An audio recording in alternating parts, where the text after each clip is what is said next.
Hello dear students, कैसे हैं आप सब। उम्मीद करते हैं कि आप लोग अच्छे होंगे, सब कुछ अच्छा चल रहा होगा। तो प्यारे बच्चों, क्लास 10th की एनसीईआरटी मैथमेटिक्स में आज आपका एक नया अध्याय होगा जिसका नाम है समांतर श्रेणी। समांतर श्रेणी यानी इंग्लिश में इसे बोलते हैं अर्थमेटिकल प्रोग्रेशन। वैसे तो पैरेलल सीरीज कहा जा सकता है समांतर श्रेणी को ना, लेकिन इसकी इंग्लिश उसके हिंदी से बिल्कुल अलग है, लेकिन आपको समझ के चलना है बस, ठीक है। स्क्रीन पर पीछे आपको एक सीढ़ी दिख रही होगी, छत पे चढ़ने वाली दिख रही है। इसमें भी समांतर श्रेणी है। कैसे है वो मैं बताऊंगा, पहले फिगर देख लो बस। आपको रेल की पटरी दिख गई बगल में, देखो पटरी पे चलने लगे हैं। हाँ, मुसाफिरों वाली रेल सीधा दिख रही एकदम। बोलो दिख रही कि नहीं, एकदम सीधा। मतलब कहीं तुम्हें पटरी दोनों एक दूसरे पे ऐसे सटती हुई नहीं दिखेगी, हर जगह ऐसे ही दिखेगी ना। यानी पटरियों के बीच का जो स्थान है हर जगह क्या होता है, बराबर होता है। उसी तरह से अगर जो ये सीढ़ी है, इनके बीच में जो डंडे लगे हैं, ऐसे ऐसे बांस लगा है, जो ऐसे डंडे लगे हैं उनके देखो बीच की दूरी हर जगह बराबर है। इसे क्या बोलते हैं, यही समांतर श्रेणी होती है। लेकिन कैसे, किताब में कैसे पढ़ेंगे, उसके लिए पूरा एंड तक इस क्लास को देखना, बीच में स्किप करके बिल्कुल नहीं जाना, पूरा एंड तक देखना। चलिए दिखाते हैं। आपको हमारे पीछे कुछ एग्जाम्पल दिख रहे होंगे, आप उन्हें जरा ध्यान से देखो। कुछ समझ में नहीं आएगा बिल्कुल टेंशन मत लेना, पहले देखो, सिर्फ देखो। देखो यहाँ पे क्या है, 1 2 3 4 गिनती है ना। यहाँ से कुछ आपको समझ में आया नहीं, आप कहोगे तो गिनती लिखे हो। अच्छा दूसरा देखो, 5 7 9 11।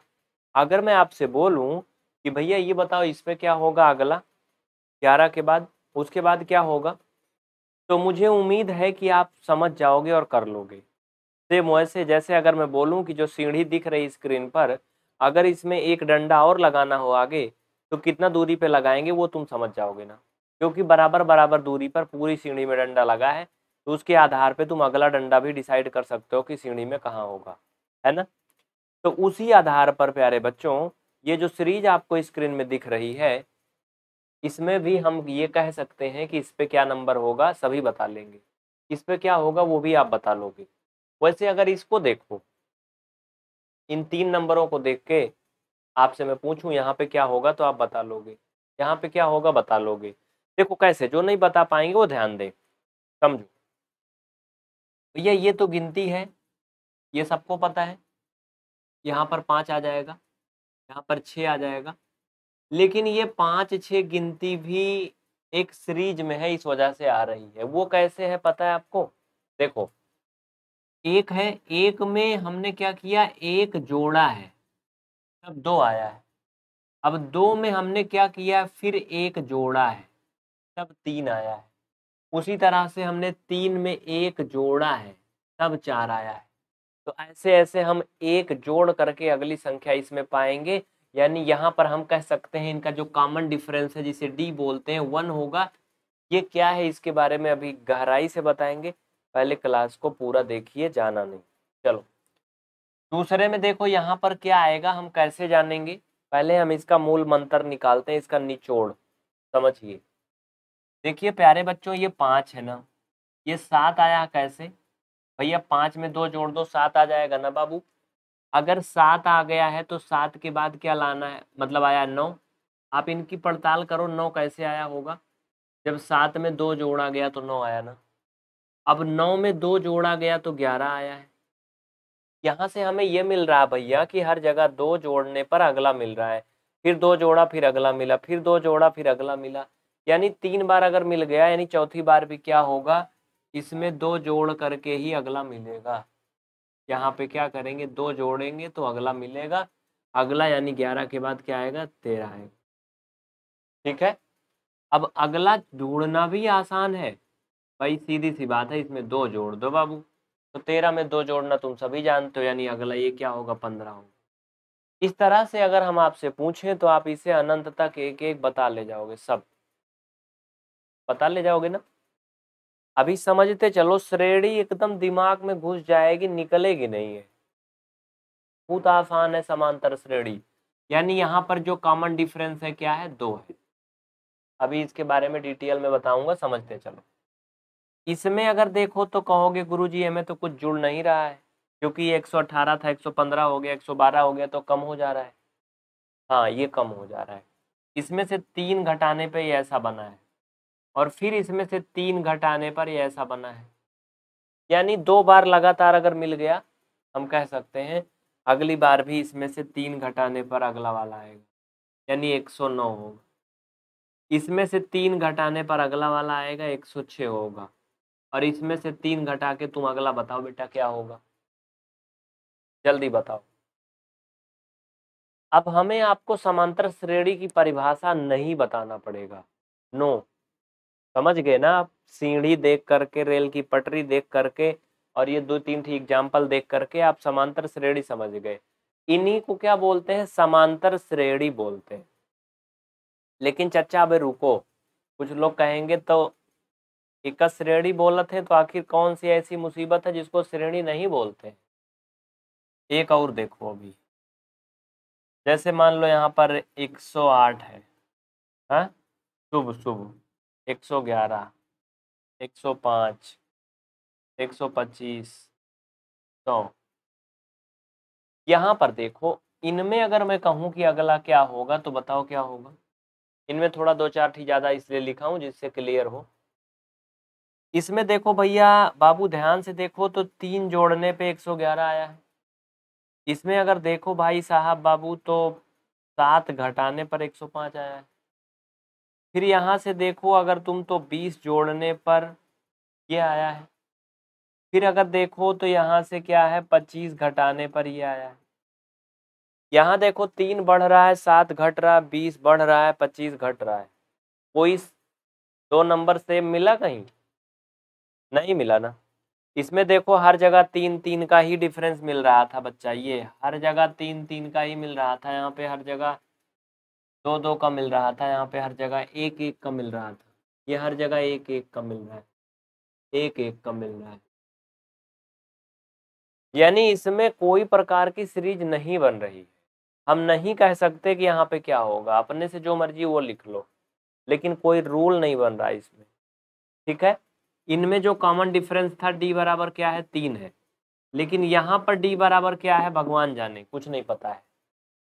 तो ये क्या है, ये कोई प्रकार का समांतर श्रेणी नहीं है। बात समझ में आया ना। यानी वो श्रेणी जिसमें जो 2 संख्याओं का अंतर होगा वो बराबर होगा, हर जगह बराबर होगा, हर एक स्टेप पर बराबर होगा, वो समांतर श्रेणी होगी, अन्यथा समांतर श्रेणी नहीं होगी। अब इनकी परिभाषा कैसे लिखते हैं वो भी समझ लीजिए। यहाँ पर जो ये कंडीशन आप देखे हो, इसके आधार पर आप कह सकते हो, लिख लो जिनको लिखना है, मैं सामने से हट जाता हूँ। एक समांतर श्रेणी संख्याओं की ऐसी सूची है, एक समांतर श्रेणी संख्याओं की एक ऐसी सूची है जिसमें पहले पद को छोड़कर, जिसमें पहले पद को छोड़कर प्रत्येक अगला पद, प्रत्येक अगला पद एक निश्चित संख्या जोड़ने या घटाने पर प्राप्त होता है, एक निश्चित संख्या जोड़ने या घटाने पर प्राप्त होता है। एक बार फिर से सुन लीजिए, समांतर श्रेणी यानी अर्थमेटिकल प्रोग्रेशन की डेफिनेशन क्या है वो सुन लीजिए हिंदी में। एक समांतर श्रेणी संख्याओं की एक ऐसी सूची होती है, एक समांतर श्रेणी संख्याओं की एक ऐसी सूची होती है जिसमें पहले पद को छोड़कर शेष पद पहले पद में एक निश्चित संख्या जोड़ने या घटाने पर बनता है। ऐसे कुछ मैंने बताया ना। देखो जितने बार मैं बोलूंगा उतनी बार अलग अलग होगा, क्योंकि अगर कोई परिभाषा लिख के रखा है तो मैं बार बार वही बोल दूं, ठीक है। अगर बना के बोलोगे तो जितनी बार बोलोगे उतनी बार अलग अलग हो जाएगा, ठीक है। बाकी जैसे लिखवाया हूँ इस आधार पर खुद से लिख सकते हो। कहीं समांतर श्रेणी की परिभाषा लिखने को ऐसे तुम्हारे हाई स्कूल की परीक्षा में नहीं आएगा, सिर्फ और सिर्फ ये समझना वाला आएगा, ठीक है। समझ गए ना। चलो, समांतर श्रेणी संख्याओं की एक ऐसी सूची है जिसमें पहले पद को छोड़कर प्रत्येक पद एक निश्चित संख्या जोड़ने या घटाने पर प्राप्त होता है। वो कैसे होता है वो मैंने दिखाई दिया तुम्हें। हाँ भाई, सबसे बड़ी बात समझना है। पहले पद को छोड़कर, यानी यहाँ पर 5 जो है ये कहीं से लाया नहीं गया, ये ऑटोमेटिक मिला होना चाहिए नेचुरली। बाकी अगला पद हम निकाल सकते हैं। 5 में हमने क्या किया, 2 जोड़ा 7 आ गया, 7 में 2 जोड़ा 9 आ गया, 9 में 2 जोड़ा 11 आ गया, 11 में 2 जोड़ा 13 आ गया। यानी सिर्फ हमें पहला पद मिल जाए तो हम सारणी बना सकते हैं। बात समझ में आया? इसमें पहला पद 118 मिल गया, इसमें 3 घटा लिया 115 आ गया, फिर 3 घटा लिया 112 आ गया, फिर 3 घटा लिया 109 आ गया, फिर 3 घटा लिया 106 आ गया। यानी एक निश्चित संख्या घटाते चले जा रहे हैं। हो गया? तो इसे लिख लीजिए। ये आपका क्या था, समांतर श्रेणी की परिभाषा। ठीक है। इसके बाद प्यारे बच्चों क्या होता है, इसके बाद होता है प्रथम पद। आप लोग हेडिंग डालोगे फर्स्ट पद। प्रथम पद सबसे बड़ा मतलब अभी आगे चल के रोल निभाएगा। और ये सार्वंतर जो डी है ना, उसके बारे में भी मैं अभी आपको डिटेल में बताऊंगा। कहीं जाना नहीं है आपको, बिल्कुल प्यार से क्लास को एंड तक देखना है। ठीक है, सब कुछ अच्छा है ना? आगे चला जाए, बढ़ा जाए। चलिए पहला पद लिखिए, प्रथम पद। प्रथम पद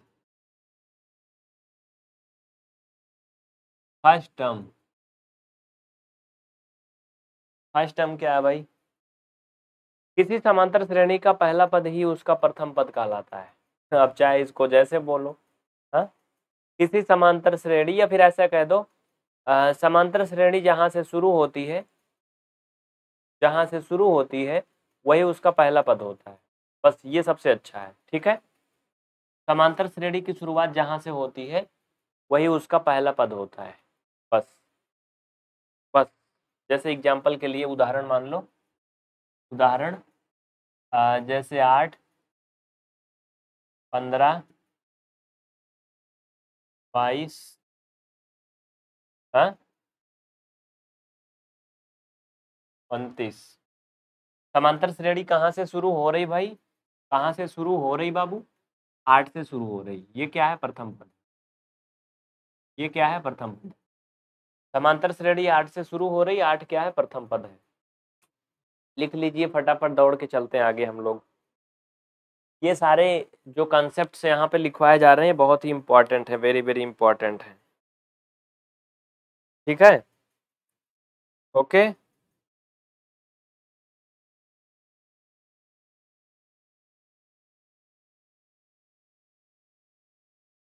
चलिए इसके बाद क्या पढ़ेंगे अब आप लोग? सार्वंतर। अगला हेडिंग डालिए सार्वंतर। ये आप लिख लिए होंगे, नहीं लिखे हैं तो वीडियो को आप रोक करके लिख सकते हैं। ठीक है, अगला हेडिंग सार्वंतर, जिसे कॉमन डिफरेंस बोलते हैं। Common difference.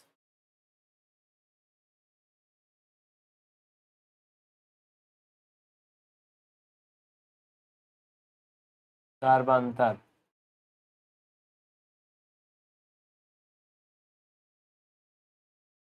Common difference.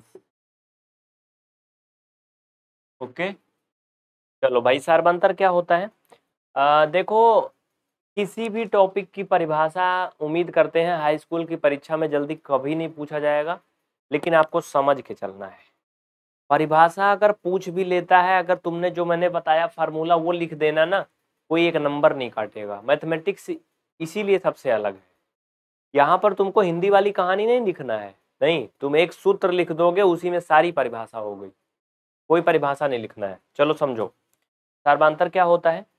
यदि किसी समांतर श्रेणी के प्रथम पद, ऐसे लिखो, समझो यहाँ पर बस केवल, यदि किसी समांतर श्रेणी का प्रथम पद A1, यदि किसी समांतर श्रेणी का प्रथम पद A1, द्वितीय पद A2, द्वितीय पद A2, ये A2 है चाचा, हाँ, तृतीय पद A3, तृतीय पद A3, dot dot dot dot, nवां पद AN है तो nवां पद an है, रुको रुको, तथा सर्वांतर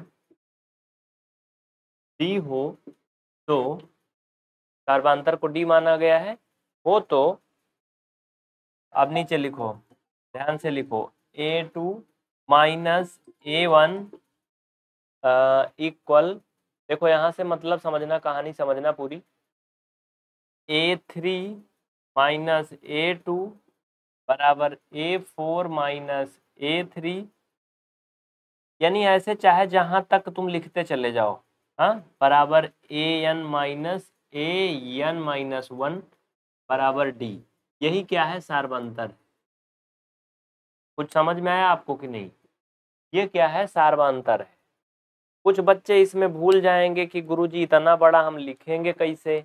अरे चचा कुछ ना लिखो, तुम यही जान लो, तुम इतना भी लिख सकते हो। सार्वंतर के लिए a2 माइनस a1 बराबर d लिख दो, ये भी सही है। a3 माइनस a2 बराबर d लिख दो, इतना भी सही है। हाँ, कुल मिलाकर के ये जान लो, सार्वंतर निकालने के लिए जो भी श्रेणी दी गई होती है उसमें से बीच से श्रेणी के कहीं से जो बड़ा वाला पद है उससे छोटा वाला पद घटा देना, बस वो सार्वंतर हो गया। मतलब समझ रहे हो? या फिर ऐसे जान लो, जैसे कोई प्रकार की श्रेणी अगर आपको दी गई है, जैसे अभी मैं वैसे बताया था तुम्हें ना, पीछे सबसे पहले एग्जाम्पल बताया था, सार्वंतर निकाला था ना, ऊपर हर जगह लिखा था लास्ट में d बराबर 2, d बराबर 1, वही सार्वंतर है। तो ये हो गया आपका क्या, सार्वंतर। अभी तो आप चैप्टर के बारे में इंट्रोडक्शन देख रहे हो। एक इसमें सबसे मुख्य है और भी, समांतर श्रेणी का व्यापक रूप। हेडिंग लिखिए, इसका स्क्रीनशॉट कर लीजिए, रोक लीजिए वीडियो को, लिख लीजिए, आगे बढ़ते हैं। स्क्रीनशॉट नहीं होगा, जो बच्चे क्लास ज्वाइन कर रहे हैं तो वो बाद में लड़ाई नहीं करेंगे, हाँ, क्योंकि स्क्रीनशॉट की सुविधा इसलिए नहीं दी जाती है कि तुम लोग पढ़ोगे नहीं पढ़ोगे, मुझे पता है। हाँ, फिर पढ़ते कहाँ हो? फिर तो तुम सोचोगे हम तो स्क्रीनशॉट लेके रखे हैं चचा, काहे के पढ़ेंगे। इसलिए हमने वो भी बंद करा है कि तुम पढ़ो ईमानदारी से। चलो आगे बढ़ते हैं, अब समझते चलो। अगला लिखिए, समांतर श्रेणी का व्यापक पद। समांतर श्रेणी का व्यापक, व्यापक पद नहीं, व्यापक रूप होता है, जिसे जनरल फॉर्म बोलते हैं। यानी जैसे द्विघात समीकरण पढ़े हो, ax² plus bx plus c बराबर 0 होता है, एक प्रकार से इसका स्ट्रक्चर कैसे होता है श्रेणी का, ये बताना है। जैसे शेर का स्ट्रक्चर होता है ना, बड़ा खूंखार मुंह होता है, बड़ी सी लंबी सी पूंछ होती है, बड़ा बड़ा पंजा होता है, दांत होता है खाने वाला, हाँ, ये शेर का स्ट्रक्चर है, व्यापक रूप है शेर का, हाँ, जनरल फॉर्म है। इंसान का देखो, सुन लो, इंसान का भी एक जनरल फॉर्म होता है। जैसे मैं इंसान हूं, हमारा क्या है, एक जनरल फॉर्म है। वो कैसे है कि हमारे सिर पे छोटा छोटा बाल होगा, भाई कोई बड़ा बड़ा रखा है शौकीन, अलग बात है। हमारे 2 ठी आँख होगी, 2 नाक होगी, एक मुंह होगा, हाँ, थूथून जिसे बोलते हैं, और क्या होगा, हाथ होगा, हाथ में 5-5 अंगुली होंगी। ये इंसान का क्या है, जनरल फॉर्म है, उसका स्ट्रक्चर है। समझ रहे हो? ऐसा नहीं है कोई इंसान होगा उसके 5 हाथ होगा, फिर तो भगवान आ गए, अलग बात है, हाँ? समझ रहे हो ना? तो वैसे हर चीज का मैथ में भी क्या होता है, एक व्यापक रूप होता है, या फिर इसे हिंदी में व्यापक रूप लिखा है, हाँ, जनरल फॉर्म बोलते हैं। अरे थोक रेट जिसे बोलते हैं यार, बस ऐसे समझ लो, तुम कुछ भी समझ लो, केवल समझो बस जो मैं कहना चाहता हूँ। चलो, तो वो क्या है, ए प्लस डी, और अगला क्या होता भैया, a+2d और a+3d। यानी अगला एक और भी पद लाना है तो a+4d और फिर 5d, ऐसे ऐसे ये होता चला जाएगा। ये क्या है, इसका जनरल फॉर्म है या व्यापक रूप है।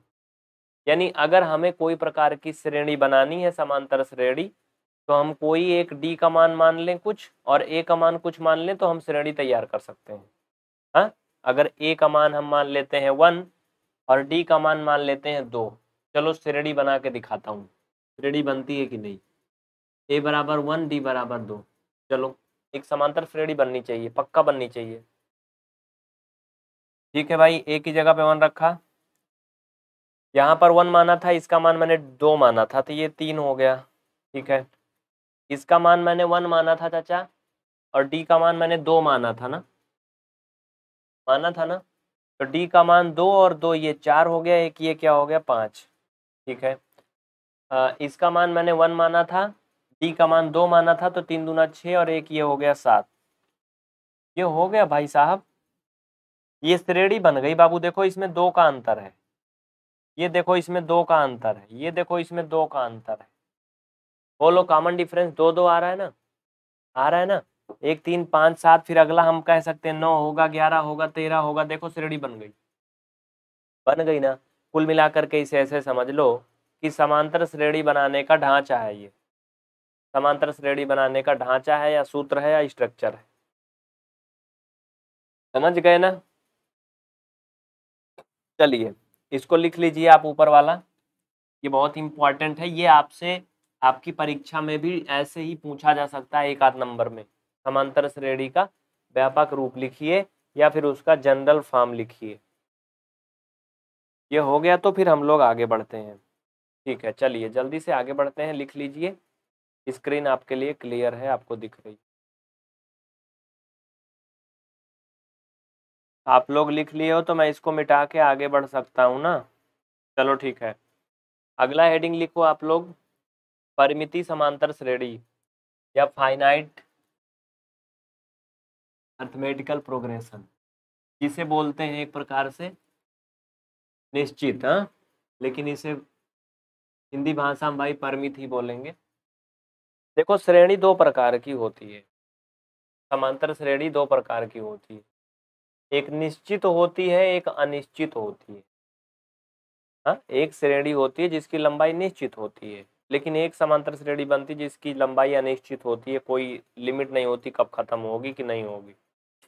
तो लिखो, अगला हेडिंग लिखो आप लोग, अभी क्वेश्चन करवा रहा हूँ एक्सरसाइज का, पहले लिख लो, परिमित समांतर श्रेणी। हाँ, परिमित समांतर श्रेणी क्या है, फाइनाइट एपी। ठीक है, एपी मीन्स अर्थमेटिकल प्रोग्रेशन। देखिए बच्चों, जब किसी श्रेणी में पदों की संख्या निश्चित हो, जब किसी समांतर श्रेणी में पदों की संख्या निश्चित हो, फाइनाइट हो कि हाँ कितने पद हैं, 10 पद हैं, 20 पद हैं, तो वो परिमिति समांतर श्रेणी या फाइनाइट एपी कहलाती है। जैसे सुन लो एक बार, मैं लिखूंगा नहीं एग्जाम्पल, उदाहरण, जैसे उदाहरण सुन लो। जैसे एक लड़का प्रति माह 50 रुपए की बचत करता है, तो 10 महीने के अंत में उसके पास बचत की कुल कितनी राशियां होंगी, बताइए। एक लड़का 50 रुपए हर महीना बचाता है, तो 10 महीने बाद उसके पास बचत की कुल कितनी राशियां होंगी। तो भैया पहले महीना वो 50 रुपए बचाएगा, दूसरा महीना 100 रुपया हो जाएगा, तीसरा 150 हो जाएगा, चौथा 200 हो जाएगा, फिर 250 हो जाएगा, फिर 300, हाँ 350, फिर 400, फिर 450, फिर 500। यानी 500 के आगे नहीं जाएगा ना उसका, तुम्हें पता है कि नहीं, बोलो। ये यहीं पे खत्म हो जाएगा ना। यानी इसमें पदों की संख्या निश्चित है कि भैया 50-50 रुपए हर महीना बचा रहा है, तो वो 10 महीना में क्या करेगा, 500 रुपए बचाएगा। इसमें पदों की संख्या निश्चित है, इसके आगे अब श्रेणी नहीं जाने वाली। यानी ये क्या बन रही, एक समांतर श्रेणी तो बन रही है, क्योंकि सबके बीच का डिफरेंस जो है 50-50 का है, लेकिन ये निश्चित है, मतलब ये अनंत काल तक फैलेगी नहीं। समझ रहे हो, ये हो गया।